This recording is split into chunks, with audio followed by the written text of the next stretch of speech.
turned all the way down initially.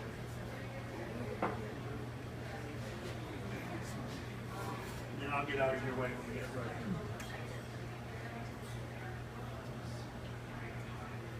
It's not the best view, but you can hear the sound good. It was all chemical and then biological. No, it was mixed in there. But there were biological things. Yeah, it's chemical along.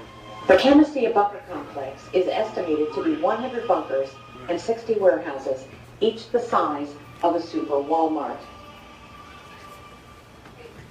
The destruction of Camisea was not even discussed until June of 1996, when it was addressed by Senator Specter at the Senate Armed Forces hearing.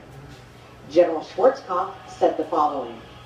As I stated, the first time I ever heard of Camisea was in 1996 when it was first announced by the Department of Defense, and nobody was more surprised than I was. A little later in his testimony, General Schwarzkopf apparently contradicted himself when he said the following. I remember General Franks came to me, and I assumed it was Camisea he was talking about at the time, because it was about the same time frame, and talked about this huge ammunition dump that they had found, with literally tons and tons and tons of ammunition in it, and there was no way they could possibly retrograde it, and I challenged him on that, and he convinced me that no, they couldn't retrograde it, and therefore they were going to destroy the place. I said, fine, now that's Camisea. From what I heard about the size of the bunker that Franks was talking about and the others that they blew up, these were huge bunkers with crates and crates and crates and crates of ammunition in them, and I can only assume that they just, if they looked, they either didn't recognize them or didn't see them at the time. We were under pressure to withdraw, and under the pressures of withdrawal, we did destroy everything we could so that the Iraqis couldn't fall back in on it and use it in some other war instance.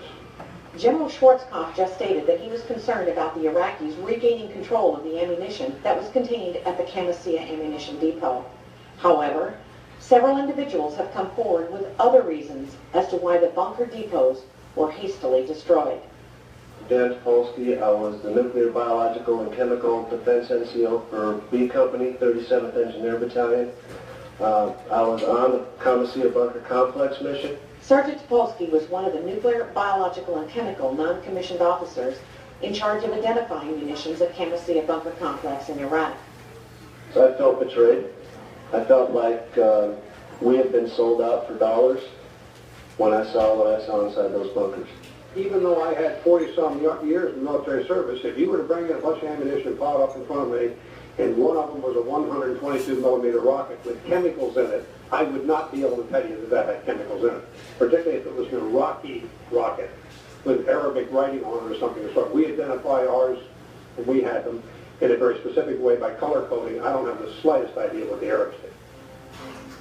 General Schwarzkopf stated that we identified our weapons by color coding.